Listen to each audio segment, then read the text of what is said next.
Bismillahirrahmanirrahim. Assalamualaikum warahmatullahi wabarakatuh. Untuk pertemuan kali ini, di sini saya akan membahas tentang rukun wudhu. Di mana rukun wudhu itu harus dilakukan ketika kita ingin melaksanakan wudhu.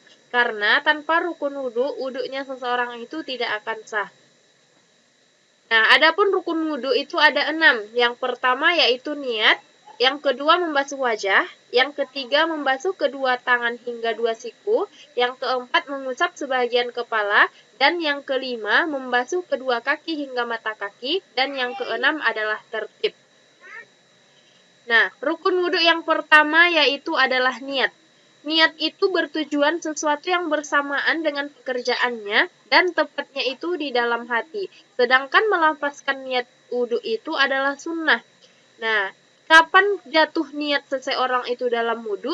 Ketika air itu jatuh yang pertama kali ke tempat titik tumbuh rambut, disitulah terjadinya niat. Sedangkan lafaz niat adalah nawaitul wudu'a li rabbil hadasil asgori fardhan lillahi ta'ala. Sengaja aku nih berwudu untuk mengangkat hadas kecil karena Allah Ta'ala. Nah, rukun wudhu yang kedua yaitu membasuh muka. Adapun membasuh muka itu dalam wudhu mempunyai batasan. Jika batasan itu secara vertikal ataupun memanjang, itu mulai dari tempat titik tumbuhnya rambut sampai ke dagu. Sedangkan jika ia secara horizontal atau melebar, itu mulai dari anak telinga kanan hingga ke telinga kiri. Yang selanjutnya yaitu membasuh kedua tangan. Dalam hal wudhu kita membasuh kedua tangan itu mulai dari ujung jari sampai ke siku kita. Nah, apabila kita ingin lebihkan lebih dari siku itu akan menjadi lebih baik. Nah, yang keempat adalah mengusap sebahagian kepala. Nah, dalam hal ini yang dibasuh sebagian kepala itu minimal sampai basahnya air ke sebagian kecil kepala kita. Jika ia seorang laki-laki, mulai dari tempat tumbuhnya rambut sampai ke ujung. Jika kita sebagai seorang perempuan, kita cukup mengusap hanya bagian luarnya saja, tidak perlu sampai ke ujung rambut kita. Itu adalah batas ataupun cara dari mengusap sebagian kepala.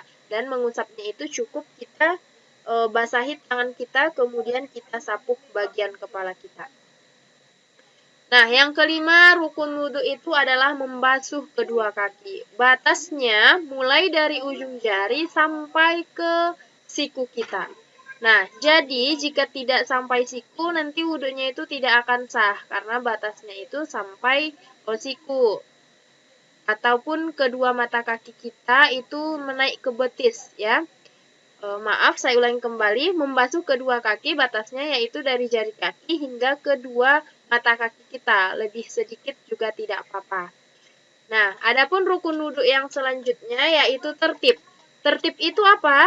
Kita harus mendahulukan yang pertama dan yang membelakangkan yang terakhir. Maksudnya, jika kita ingin berwudhu, kita harus berurutan. Mulai dari berniat, membasuh muka, membasuh kedua tangan, mengusap sebagian kepala, membasuh kedua kaki. Jangan kita balik-balik, misalkan basuh kaki dulu, cuci muka, niat. Nah, itu jika tidak beraturan, wudhu kita tentu tidak akan menjadi sah. Nah, mungkin cukup sekian yang dapat saya sampaikan pada hari ini. Mudah-mudahan bermanfaat bagi kita semua. Walhamdulillahirrabbilalamin. Terima kasih. Sampai jumpa di lain waktu. Wassalamualaikum warahmatullahi wabarakatuh.